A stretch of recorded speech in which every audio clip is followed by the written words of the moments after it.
You're listening to Away with Words, the show about language and how we use it. I'm Grant Barrett. And I'm Martha Barnett. I always appreciate it when an expert in a specialized field can talk to non-experts in a way that's clear and concise and understandable. And that's why I was interested in a book called The 5-Minute Linguist. It's a collection of dozens of very short essays by linguists from across the country. And each of them addresses some question involving language, the kind of thing that they might be asked at a dinner party or just sitting around drinking a beer. Things like, what causes somebody to have a foreign accent? Or what's the difference between a language and a dialect?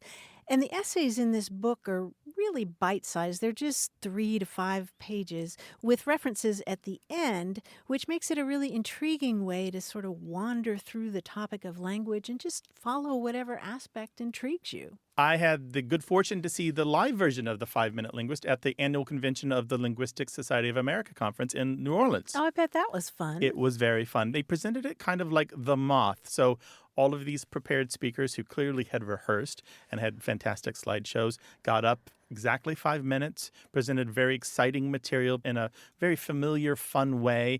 And there was voting. The audience voted, and there were judges in the front. The MC was John McWhorter, whom you may know from the Lexicon Valley podcast. And the judges were other podcasters, Gretchen McCulloch from the Lingthusiasm podcast. There was Patrick Cox from the Subtitle podcast, formerly of The World in Words, Ben Zemmer, who writes about language for the Wall Street Journal, and Ann Curzan, who does a language podcast for Michigan Radio, was there. Lane Green, who writes the language column for The Economist, was also one of the judges.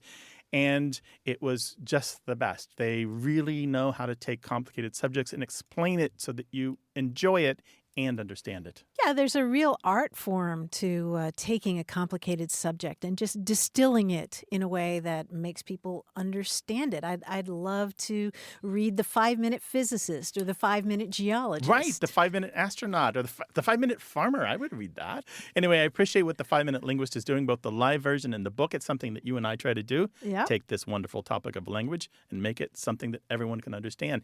And if you would like to join us on the radio to talk about language, 877-929-9673. Email us words@waywardradio.org or talk to us on Twitter at WAYWORD. Hello, welcome to Away with Words. Hey, Grant. Hey, Martha. This is Rana. Hi, Rana. Welcome to the show. Hello, Rana. Where are you calling us from? I'm calling from Jackson, Wyoming. Excellent. Welcome. What's up? Hey, I have a question for you about the word suffrage. Suffrage. Wanted to know where it came from, what its origins were. And this came up because living in Wyoming, we celebrated the 150th anniversary of women's suffrage here last year. We're the equality state, the first state or territory that offered women the right to vote of all the other states. So that came up quite a bit last year, and I'm just curious about that word. Well, suffrage is a really interesting word, a couple of surprises with it. It's had several different meanings over the years, but the biggest surprise for me was that it doesn't have anything to do with suffering. For the longest time, I thought it had to do with suffering. Yeah, that was what I was thinking, and I thought, no, that can't be right. And then I was thinking maybe it had to do with allowing, like Jesus said, suffer the little children to come to me. So suffer the women to suffer the vote, women to right to vote. There you go. Right, and I looked it up in my unabridged dictionary, which is pretty old. Yeah. And it said, from the Latin suffragium, a voting tablet or something? Yeah, suffragium. Yeah, which back in ancient Rome could mean a ballot or a voting tablet, as you said. It may come from an even older word that means a broken piece of tile used as a ballot, which is how you did it in antiquity. That's actually where we get the word ostracism in English, because it comes from the Greek word ostraka for tile pieces that were used to vote somebody out of the city. Anyway, in terms of suffrage, the Latin word suffragium eventually gave us the term for this right to vote. You see that in the 18th century. You see suffrage being used with various adjectives to describe different systems of voting, like working class suffrage and universal suffrage and that kind of thing, and eventually women's suffrage. And another thing that surprised me about this term is the difference between a suffragist and a suffragette. Ah, yes. Which is super interesting. Did you ever think about that? No, I didn't. There's a difference? Yeah. You may remember the old Mary Poppins movie in, what was it, the early 1960s? There was a little subplot about family members being part of the suffragettes, and there was a song that went, "Well done, Sister Suffragette," which seems really positive, but the original term suffragist was somebody who simply advocated for voting rights. And then a sarcastic journalist in Britain started using the term suffragette to make fun of women who were trying to get the right to vote. And some women adopted that term suffragette as, the way that groups adopted derogatory They term. embraced it to control it, right? Yeah. But generally it was a negative term, sort of, making fun of women trying to get the right to vote with this sort of diminutive suffix. And so in the United States, suffragist was the term that was only ever widely used, and suffragette was more common in the UK. Mm-hmm. Yeah. Oh, so the word suffrage does go back to that old Latin term? Yeah, suffragium, and we don't really know the origin, but yeah, that's it. Okay. Wow. Well, thank you both very much, and I will try to keep suffragist in my mind for the U.S., for those people that wanted the right to vote, and that's for people of color as well?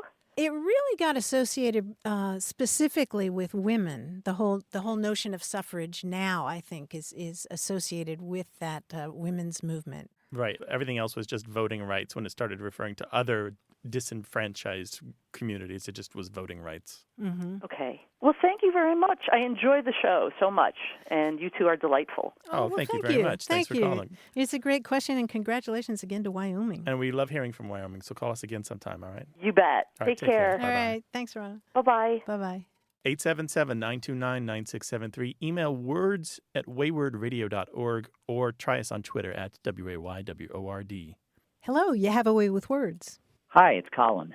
I'm calling from Newton, Massachusetts, but I live in West Hartford, Connecticut. What can we do for you? Well, I was listening to the show a few weeks back, and I thought about the most interesting word I've heard lately. The word that came to mind was the word dirty. The 14, 15-year-old boys in my town will use the term dirty as a very positive term, especially around athletes. And so, for example, a basketball player on a court will have just driven by someone and dunked, and they'll go, "That person is dirty." And another example would be, we're playing foosball in my house, and my son's friends are over, and they're all 14, 15 years old. And because I'm good at foosball, one of them said, "Our friend's dad is dirty at foosball." And so I started to think about it, and how about, as a youth, certain terms, again, we're regional, only in Connecticut, for example, and some were beyond that. And then there's a derivative of it that's interesting, too, which if someone's really dirty, they're filthy.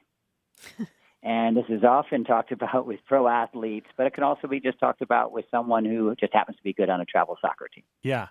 They're not regional. Neither one of these are widespread throughout sports, and they've got a long history. You have teenagers in your house, I guess? Yes, 15 and 19 at this point, 19 to college. Yeah, so they're carrying on a long tradition, over 100 years of these words being used in the sporting world. Some of the earliest uses we know are from boxing, to people talking about boxers with dirty punches who can really swing and get in there and knock somebody out. Even before that, going back to the 1840s, we find filthy being used as an intensifier to really kind of exaggerate other adjectives and adverbs to indicate force and impact and indicate just the kind of the strength of the word to follow. Not meaning dirty, in no way meaning dirty, but just meaning more of the same. And you find this happening again and again, where a word is kind of stripped of everything except its force. All that's left is its emphasis. Yeah, I think of filthy rich. Yeah, filthy rich is a great example. In slang studies, there's always talk about the interplay between the different meanings of a word. When you have a polysemous word, polysemous means that a word has more than one meaning. There's not a clear division between these senses. There's always an overlap. There's always an intersection between these meanings, so that when you have something like filthy and you have part of it where it just is emphasis and part of it actually means dirty, sometimes the uses have layers. Sometimes there's a double entendre, and you can definitely read it two ways. And then you get that nice little, a little buzz, that frisson of where you get that nice, this is why language is so fun. This is why wordplay is so interesting. I'm thinking particularly, for example, you can find uses of filthy being used in surfing. Even now, people talk about filthy waves, filthy surf. And it brings to mind, because my ears perk up about this kind of thing. And the other one that's come recently is the term just plain nice. Nice? That player is nice. Meaning that they're very skilled? Very skilled, again. So it came to mind, and I wonder how that one will come into play, but maybe that's for another conversation. Oh, that's so subtle, isn't it? You put a lot of thought in this, and I appreciate your thoughtfulness on this subject. And do call us and report from the field with everything else that you've discovered about slang and teens, all right? I will. Thank you so much, both of you. Filthy. Have a great day. Bye. Thanks, Colin. Bye-bye. 877-929-9673.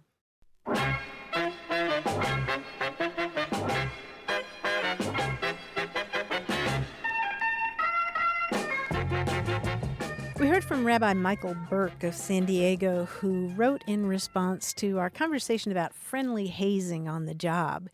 He wrote, "When I was just 16, I was selling shoes at a mall, and one day my manager asked me to go to another shoe store on the other end of the mall and asked to borrow their wall stretcher. I had started selling shoes when I was about 14 years old in my father's store, and I began asking myself, what in the hell is a wall stretcher? What could a wall stretcher possibly do? I was pretty convinced by the time I reached the other store that it was a practical joke. When I got to the store, I found a young guy like me and asked him, and he confirmed my suspicion. Wall stretcher, though, it's actually pretty funny. Like, what would that do?" I love it. And if you're smart enough, then you just treat that as an outing to wander the mall for a while, right? Right. Stop by Jamba Juice. Yeah, just go hang out at the Spencer's Gifts, get some funny T-shirts, whatever. We'd love to hear your stories about language, so call us 877-929-9673 or write us like Rabbi Burke did. That address is words@waywardradio.org.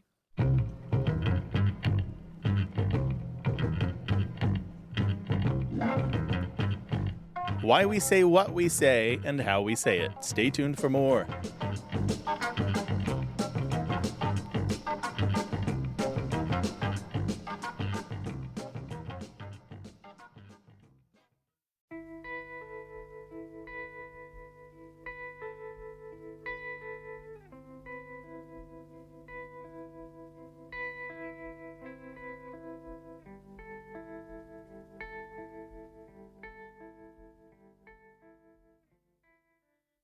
You're listening to Away with Words, the show about language and how we use it. I'm Grant Barrett. And I'm Martha Barnett, and joining us now on the line is our quiz guy, John Chinesky. Hi, John. Hey, Martha. Hi, Grant. I have something very letter-based this week. Now, what follows are words that begin with N-O, no. But all of the words, all the answers that follow are going to begin with N-O or N-O-T, not. No or not. Now, you add N-O to a word and you get that other word. For example, I'm not taking off my hat, but I feel like I'm falling asleep. That's no doff or nod off. Oh. Okay. Now, some of the following could begin with not, like, this is not an atom with a net electric charge, but it is an idea, would be A not ion. right, or Or a notion. Or notion, not ion or notion. Yes, very good. So all of your answers will have two parts. You'll give me the not or no part, and then you'll give me the full part. Yes? Okay. Here we go. I'm not a fan of a classic humor magazine, but I do like to wander about. Not nomad. Right. or nomad, right? That one's kind of pretty straightforward. How about this one? I refuse to give my approval to anything, so I'm just going to curl up in my little reading corner. No, okay, and nook. Yes, no, okay, and nook. It looks like everything is off. I'm not surprised. It's 12 p.m. Not on. No No on on. or noon. No on or noon, yes. I have a bed and a chair, but no furniture to eat dinner on. You have to admit, this is rather significant. It is indeed. So not able and no table, or no table. Notable. Notable, not yeah. No table and notable. Nicely done. This place never has any strong winds. It's a city that's a port of entry on the U.S.-Mexican border.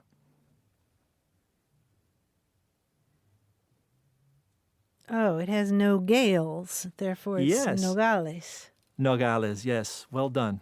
Muy bien. She is not, in fact, a physician who delivers babies, for short, but she's also inexperienced at using the internet. Noob and no OB. That's right, yes. Similarly, when I was in school, I absolutely refused to take gym, for short. I mean, I really, really, really, really refused. No PE. Nope. Nope, would not. Finally, this water on the lake has not frozen yet, but I will put up a sign that lets people know that. Notice, not ice. Notice. Not ice and notice. Yes, well done. John, that was noise. Nice. Thank you so much. Thanks, John. All right, Take care. thanks, John. Bye-bye. Bye-bye. The show's about words and language and a little bit of goofing around. If you'd like to goof around with us, give us a call, 877-929-9673. Email words@waywordradio.org or talk to us on Twitter at WAYWORD. Hello, you have a way with words. Hi, Martha. My name is Paul Jeanette, and I'm calling from snowy Dryden, New York. Well, hello, Paul. Welcome to the show. What's on your mind, Paul? Well, I am a transplant from the South, and I really enjoy observing differences in the ways people use words to express themselves where I live now in upstate New York versus where I grew up. Everything from, accents and syllables that are emphasized in words to greetings, metaphors, expressions, the whole Megillah. And I'd like to get y'all's insights on a common way to criticize people that I've observed that seems to have almost a universal format, but with regional differences in the words that are used. And it goes something like this. When I was growing up in Tennessee, if I was involved in a conversation about someone who was not there, someone who was not part of that conversation, if someone said, bless his heart, or maybe God bless him, then everyone involved in the conversation understood that one of the next things that person was going to say would be the word but, and then they would follow that with a criticism of this other person who's not there. Yep, that sounds pretty familiar. I thought you might think so, Martha. Yeah. So, for example, I can just hear my grandmother in Franklin, Tennessee saying, well, bless his heart, but that Bob is just the laziest person I know. And then for emphasis, she might tack on an I swanee or an I declare or something like that. And here in upstate New York, people don't tend to say things like bless his heart or God bless him. But if you're in a conversation with other people and you're talking about someone who's not there, and if someone says, don't get me wrong, everyone knows that that's going to be followed by the word but, and then a criticism of the other person. And sometimes extra words are added at the beginning, like, don't get me wrong. I mean, he's a great guy, but that Bob is just the laziest person I know. Mm-hmm. So I'd appreciate your insights on where does this come from? Why do we say or criticize people like this?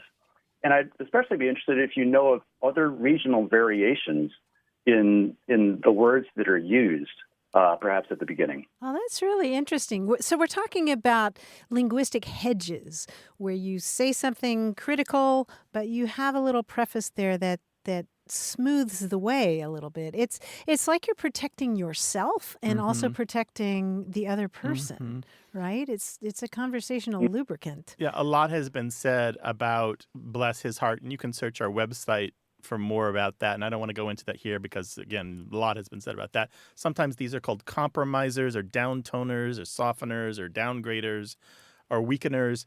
But this is a part of politeness, and there's a whole discipline, a subdiscipline of linguistics, which is about being polite to each other and how we do that, because conversation isn't only about exchange of information. And some linguists actually will argue that conversation isn't mostly about exchange of information.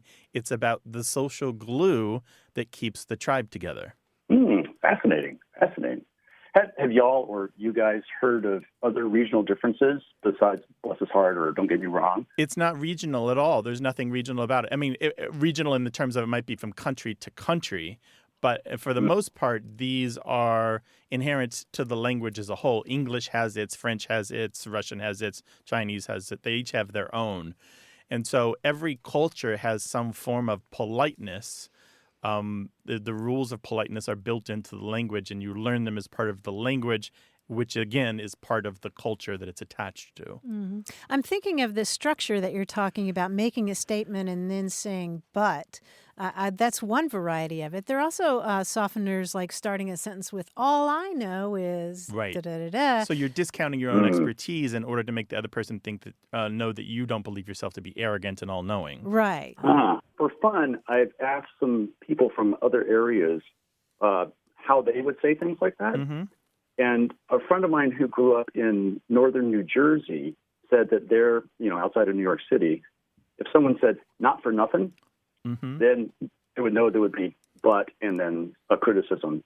And a friend from London told me if someone said, not to be funny, then you knew that but was coming along with the criticism. Right. Not to be critical, but... You know what, Paul, you're right. Those are good regional examples. Absolutely. I remember not for nothing when I lived in New York City. I remember very, very well that people on Long Island said that, and those are great regional examples. But I want to get away from this notion that there's anything regional about this. It doesn't have to be regional. I want to circle this around in a different direction and talk about the everyday ones that might slip by us. One of the things that Martha and I often encounter is people complaining about things like, sort of, and I mean, and people complain about these filler words. And our response typically is to say, if you take these filler words out of a conversation, then people often sound rude. And a lot of the padding in the conversation that we might write off as unnecessary filler is the softening that makes conversation palatable. It's what makes it easy to take, so we don't all sound crude and brutish and overly assertive and even arrogant. And so the stuff that you're talking about here, this politeness, this wrapping of politeness, the ribbon and the bows and the stickers that we put on the language that we speak, this is the stuff that makes it all easy to take. Fascinating. Yeah, Fascinating. right? Yeah, really good stuff. Much of the speech that we do on any given day is the wrapping and the bows. I can see that. Yeah, that's great. I really appreciate that. Well, Paul, we appreciate your calling. Thank you very much for having me. I love your show. I really appreciate how you help us all to understand our language better. Thank you, Paul. Take care now. Appreciate it. Bye-bye. Okay, bye-bye. 877-929-9673.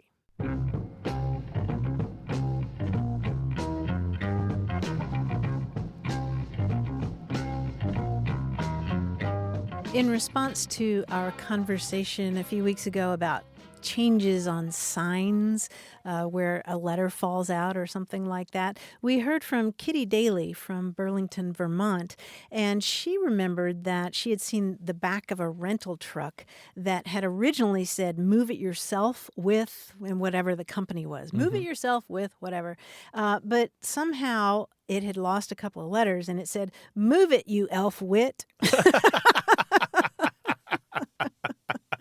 Nice. That's outstanding. Right. We'd love to hear your stories along these lines, so call us 877-929-9673 or send it to us in email. That address is words@waywardradio.org. Hello, you have a way with words. Hi, this is Daniil Bumashkov. Where are you calling us from, Daniil? Traverse City, Michigan. Oh, excellent. Well, welcome to the show. What can we do for you? So I had a question about a word.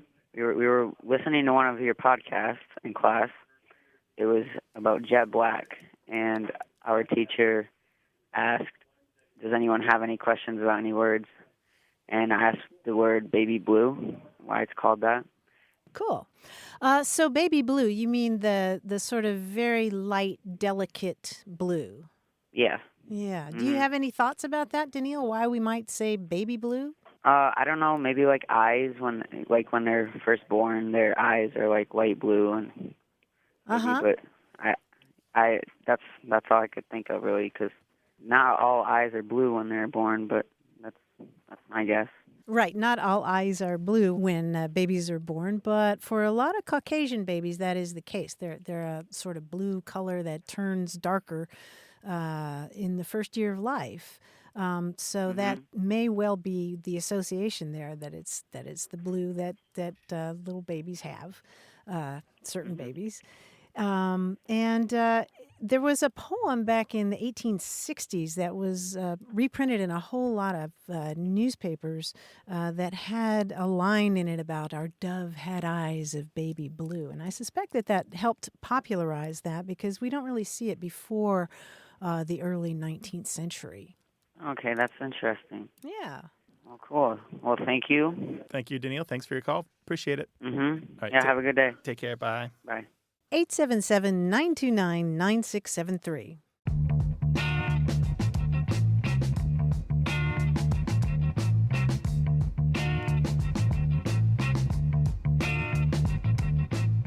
I just got back from Sedona, Arizona, and I was doing a little bit of hiking, and I kept hearing people talk about social paths. Oh, desire paths. Exactly. It's the same thing as Yeah. a desire path. I had never heard the term social path, all this hiking that I've done. Here you are with another one of those urban planning things. I know. Social paths. It's an unofficial trail, an unofficial path that maybe was formed by erosion or humans going where they shouldn't go, or animals. Right. So they cross a patch of ground where there's no gravel laid or no concrete or no asphalt or something. And if enough people go that way, then a path is formed. Right. And I love that term desire path. Right. You see that on a college campus, the They fastest way to get to the cafeteria, right? They might be called cow paths sometimes, even if a cow has never traveled that way. Super cool. Yeah. 877-929-9673. Hello, you have a way with words. Hi, my name is Eric Zugner, calling from San Diego. Hi, Eric. Welcome to the show. Hello, Eric. What's up? So my question is about Pennsylvania vernacular. I've lived in a few different cities across the country, including Corpus Christi, TX, Syracuse, NY, Albany, NY, Pittsburgh, PA, and San Diego, CA. Why do people from Pennsylvania insist on adding the abbreviation of their state at the end of each time they reference a city? In all of these other places I've lived, no one has ever done that. But in Pennsylvania, people feel required to say that to each other, and they all do, even if they're speaking to other natives. I've looked up explanations online, and none have been satisfactory. So I'm curious what your opinion on that is. Ooh, what explanations have you seen? I have heard people abbreviate it because the name of the state is so long, but there are other states that are equally long in syllable count, and those states don't do it. The other thing that I've heard is that there are so many cities that are close to the border, you want to clarify that you're actually talking about Pennsylvania. And I don't buy that answer either, because there's other states that have cities near the border, and they don't say that. Boy, that's really interesting. Yeah, there are 13 states. There are 12 other states besides Pennsylvania that have 4 syllables, so that doesn't really seem to fit. It does seem like this thing that if you're from Pennsylvania, you know this, just like you know how to pronounce Yingling beer, or you know what a terrible towel is, or a Nittany lion, right? That's right. Yeah, it's almost like this little secret handshake. I've heard it in songs. I'm thinking there's a Huey Lewis song with Pittsburgh, PA in it, and James Brown. Didn't James Brown sing Pittsburgh, PA and Living in America as well? Yeah, that's right, yeah. So it's been around for a while, but I don't think we have a good explanation of why people say habits, the same reason people do anything more than once and pass it on to person, right? Yeah, maybe a point of pride. Yeah, it becomes the thing the locals do to show that they're locals, right? Yeah. This has been done, by the way, for at least 100 years. Oh, wow. Yeah, It's pretty find it old. in newspapers back in the early 1900s. Okay, so it's still an unknown characteristic of Yeah. speech in Pennsylvania other than the I am also from Pennsylvania lingo handshake. But it's one of those things like if you're from Nevada and you know how to pronounce the state, you can go wink, wink. I know that you're an insider because you know how to pronounce the state, what we call a liquor store around here, or, which counties are dry. It's all that insider's knowledge, that insider's behavior that shows that you're a local, right? Okay. Yeah, it's that kind of stuff. And I'm betting there are listeners all over the country right now who are not from Pennsylvania, who are thinking, oh my gosh, the next time they hear somebody say they're from Pennsylvania, they're going to listen for all that my PA friends do Yeah. that. That's correct. Okay, so your final answer is that it's just a habit method to indicate you're part of the PA clan. Is that right? I think it is. Yeah. And why not? Yeah, and a habit, as Grant said. And why not? Yeah, that's fair. Yeah. All right. Well, Eric, we appreciate your calling. Thanks, Eric. Great. Thank you very much. Take care. All righty. Bye-bye. Okay, bye. Call us if you're living in a state where they do something similar, or if you have any other observation about language. We're here to chat with you. 877-929-9673, or send your questions about language to words@waywardradio.org.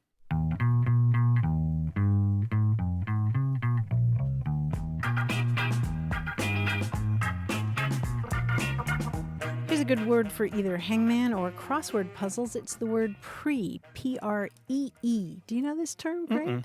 It's a Scottish word. Pree means a trial or a taste or a sample. And you can also pree a person's mouth, which is to give them a kiss. Sample a mouth? Yeah.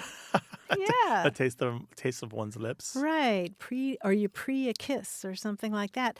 And it didn't make any sense to me until I realized that it's a variant of prove, to test, like Spanish probar. And it's like in the Scottish language, you say gi rather than give. It's like pree rather than prove. Perfect. So that makes perfect sense to me. Pree a kiss. I love Excellent. that. I'm adding that. Okay. Socking that one away for future use. Yeah, I bet. 877-929-9673.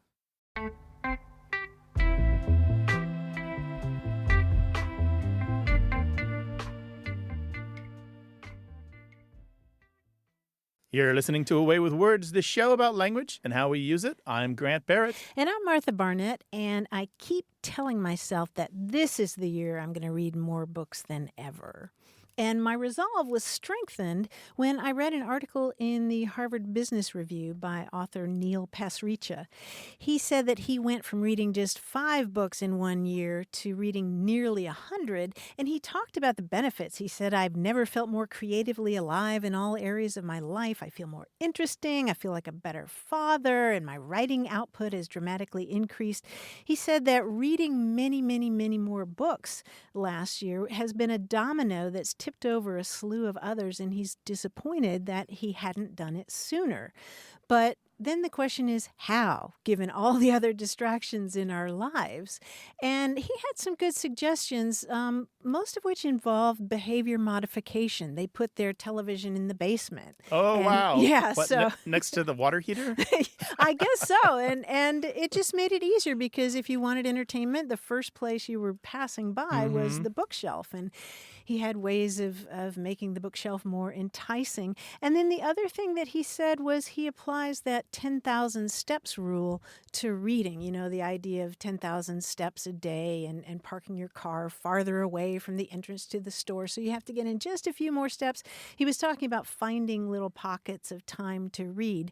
And so I've been trying to do that too, but I was also reading an article about the whole 10,000 steps rule and how now physiologists are rethinking that and thinking that maybe you just need more exertion rather than 10,000 steps. So I'm thinking, well, maybe I should read something really hard. Ooh. But I'm trying to find those little pockets and using audiobooks more and more.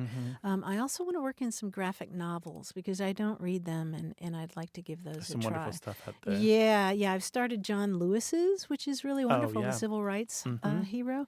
And I'm looking at lists of best books and, winnowing what I read, dangling these things in front of me. Oh, I see. Providing yourself with temptations where you just can't resist because there's the Yeah. prospect of those wonderful things is too hard to resist. Yeah, again, behavior modification. So, because it's just too easy to fritter away your time. It certainly is, checking yeah. Twitter or email or whatever.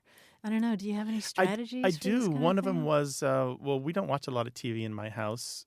One of the things we do is the TV's rarely on during the week. Basically, it's only on the weekend. And even then, it's only on in the evenings and the weekend. The TV is not on all day. Yeah.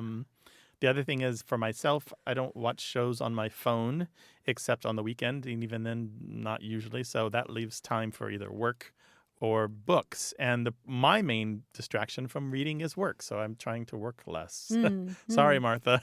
Much more for you. Oh, that's all right. Well, I'm wondering if our listeners have strategies for increasing the number of books they read in a year. Give us a call, 877-929-9673, or send your tips to words@waywardradio.org.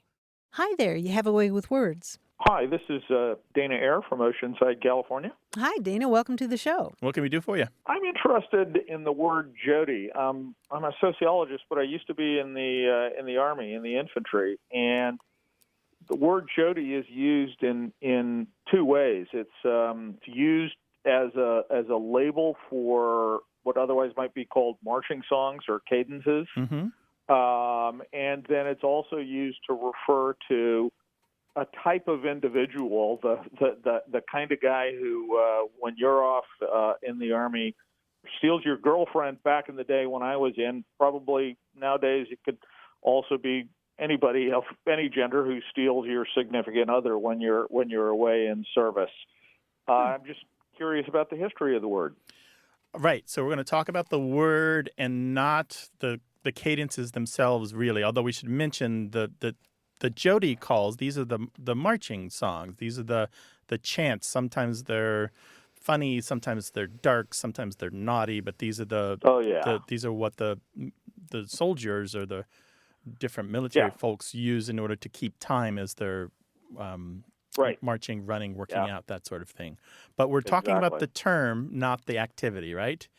Right. It's pretty interesting. Some work has been done on this. First, I need to mention a thesis that was done by Travis Sally at the University of Massachusetts Amherst, 2015. It's called Sound Off, An Introduction to the Study of American Military Marching Cadences. And so this is something that I'd only recently seen that I hadn't noticed the last time Martha and I had talked about this on the show, and which is 11 years ago because it hadn't been published. But there's two pieces to this that I want to point out. Jody is a corruption of Joe the Grinder, and it comes from African-American folk tradition. I figured that, Yeah, and so grinder here is a sexual reference. It refers to the guy who is home making love to your gal. And it's not just from the military tradition, but it's from the prison tradition. So this is from the folklore of prisoners as well, and sometimes he's listed as Joe, Joe, space D as a middle initial grinder, or Joe, Joe, the grinder as somebody who grinds, and obviously you can see how immediately that would turn into Jody as a name, Jody. Right. And it pops up in 1940s, but earlier than that, in the 1939, in a song. In a blues song.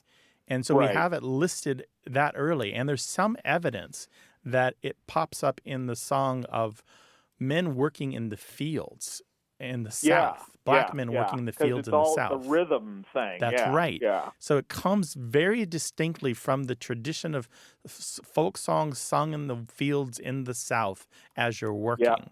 So that's the best evidence that we have. Now, David Moorer has some evidence which it seems kind of iffy. I love his work. He did all kinds of work on mob slang, for example. A lot of the stuff even now that you see in mob movies comes from David Moore's work of literally subscribing to newsletters from mobsters. They had their own newsletters and then publishing that. So this is the kind of guy that he was. So even now, a lot of mobster slang in movies is from David Moore. But on this particular thing, I'm not sure. But he believes that it came from a character known as Oolong the Chinese Grind Boy, or Chinese Joe the Grinder, which is this fictional Chinese character who was in the folklore of prisons in California, who was supposedly at home romancing your gal while you were in prison. However, he claims it was only orally transmitted, and it appears in no written literature except in Moorer's work.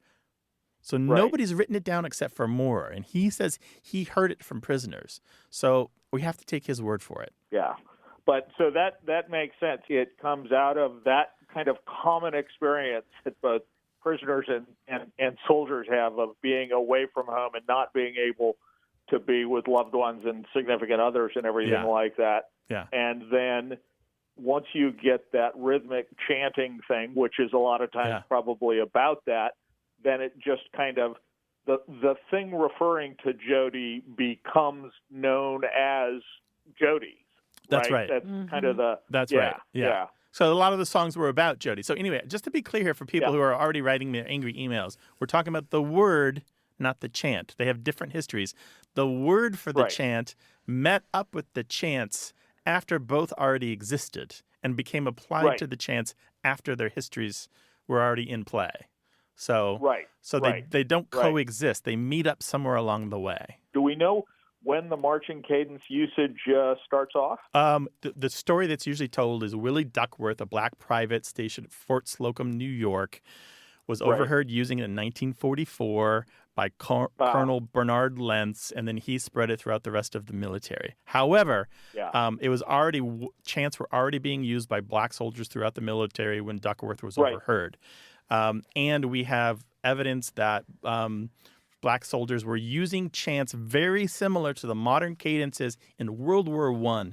There's a song called Take Me Now, which was used by black soldiers in World War I, which is a corruption of a song called Mademoiselle from Armentières, which is an English song based on a French song. And anyway, so by World War I, these chants were already being used by black soldiers. Well, that makes sense because a lot of it, because of the racial discrimination, black soldiers were used in quartermaster units and pioneer units that were doing physical labor that wasn't that different from what they had to do on chain gangs or, in work and things like that. So they kind of bring that tradition in, and then it goes into the larger army. That's fascinating. Yeah, and that's a super short version. But yeah, like I said, the master's thesis I mentioned by Travis Sally from 2015 at the University of Massachusetts Amherst called Sound Off, An Introduction to the Study of American Military Marching Cadences, really introduces a lot of new information that kind of upsets the Duckworth story that has kind of become this pat story that's widespread throughout the military. And a lot of military people they won't stand for the Duckworth story being supplanted. They just insist the Duckworth story is true, partly because they have pride in it being an African-American origin story. But the thing is, it's still an African-American origin story. It still comes from African-Americans. It's just in World War I, not World War II. Right. No, and I mean, it's one of those things, the talent of being able to call a Jody is something that is really appreciated in the military, right? It's particularly for NCOs and for soldiers, it's a way of distinguishing yourself, right? So it's kind of related to that same tradition that connects up with rap, right? Because it's an oral thing. Dana, I'm getting the roundup lasso here, and apparently you and I need to get a room. Well, thank you very much. I appreciate it. That was brilliant. All right, thank you very much for calling. And cheers. Thank you. All right, take care. Bye bye. Bye, Dana. Bye bye. It's such an interesting topic, though. This punches all my buttons. This is everything. I can see that. This is everything that I do and love. This is common myths overturned. This is sociology. This is anthropology. This is linguistics. This is folk history. This is folklore. Yeah. This is people getting credit. That's where credit is due. This is everything right here in this story. In this one word. Is American culture, several different kinds of American culture, all in this one word, Jody. Yep. Right? Yep. And it's also, there's something, I love the coarseness of it. It's about sex, Well, right? speaking of course, Yeah. when I was a young newspaper reporter, I was assigned to follow a recruit through Fort Knox, through basic training. Mm-hmm. And so I would run along with the soldiers in the morning, and those Jody cadences, I got to tell you, were filthy. They were filthy, and sometimes they would look over and see this woman running with them, and change the words. But when they weren't paying attention and I was listening, my goodness, that. Yeah, I have a couple collections of those. Whew. I understand now that there is formally, at least officially, a tradition to remove the homophobic, racist, sexist, and so forth chants from the official ones that they do, although they're still there, but there's a movement to remove them. No So, kidding. yeah. Huh. Well, they were certainly creative and certainly entertaining, the ones I heard. But wow. Yeah. 877-929-9673.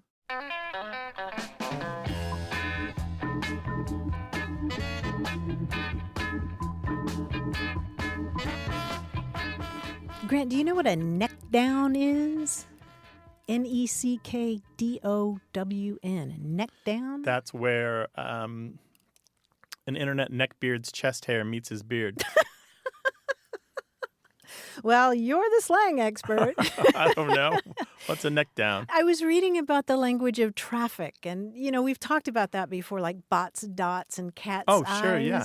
A neckdown is an extension of the curb that increases pedestrian space and shortens a street crossing. If you saw a picture of it, you'd know what I'm talking about. They're also called curb extensions and bulb outs. Oh, yeah, bulb outs, sure. Oh, yeah, you know bulb outs? Yes, of course I know those, yeah. Okay, yeah, they're also Yeah. called elephant ears or build outs. Yeah, so these are traffic calming techniques. Yeah. People instinctively slow when they see these. Right. Without stop signs, without Yep. signage, you can force people to slow, and they don't quite realize what they're doing. Mm-hmm, exactly. And so they're also called neck downs, I guess, because Okay. you make the neck Mhm, narrower throttle, yeah. for the car to go through. And a sneck down is one that's naturally formed by snow. If cars are turning. Sneckdown. A sneck down. Okay. Yeah. Very good. Ooh, good. The language of traffic. Boy. There's lots more. Anyway, 877-929-9673. hello, you have a way with words. Hi, this is Mike Hayes from Nicholasville, Kentucky. Hey, Mike. Welcome to the show. What's up? My grandfather, who lived with us most all of my life, had some odd sayings, and one of them was we would ask him, Granddaddy, do you want to go with us to, the store or whatever? He would say something like, might as well, can't dance, it's too wet to plow. At first I thought, well, that's just something that he's come up with, because I never heard anyone else say anything about it. And then a lady I worked with said that she was just floored the other night because she was reading a novel, and there that saying was in the novel. So apparently it's not just my granddaddy's saying. Yeah, it's a fairly well-known expression, and there are a number of variations on it. The longer one that I know is can't dance, never could sing, and it's too wet to plow. Oh, that's nice. And it's a way of saying might as well. Yeah. Just kind of agreeing to whatever's been suggested. And Yeah. the shorter version, too wet to plow, is kind of the farmer's lament, which is plowing, certainly before the mechanical era, was just one of those things that was almost never done. And you can't plow a wet field, or shouldn't do it, because it's hard on the man and hard on the plow and hard on the horse or the mule. Yeah. So you just don't Yeah. do it when it's wet. So what else are you going to do? So what else are you going to do? It must be a pretty old saying, because my grandfather, he was born just before the Civil War. Really? He died when I was 14 in the late 60s. Well, what's funny is the earliest that I know about it is from 1960, but I would love to find it older than that. I've always suspected that it's older than 1960. I found it in a newspaper from then. Yeah. It just has the flavor of something much older than that, though, doesn't it? That seems too recent, really, doesn't it? Yeah, it Yeah, sure I does. think so. So can't dance, never could sing, and it's too wet to plow. Might as well. Yep. Might as well. Some people use it, by the way, to say what's next, which is if you're just kind of sitting there, you finished the chores, if all your responsibilities are done, everyone is kind of looking at each other, not knowing what else to do, you just kind of say that or some variation of it. It means, now what are we going to do? Yeah. Well, it makes sense. So you might go out back and shoot cans off the fence post. Who knows? Yeah. Yeah, I love it. Mike, thank you so much for sharing these family memories with us. If you have any more, give us a call. Thanks, Mike. Oh, my pleasure. Thank Take you. care. Bye-bye. All right, take care. Call us with your language question, 877-929-9673.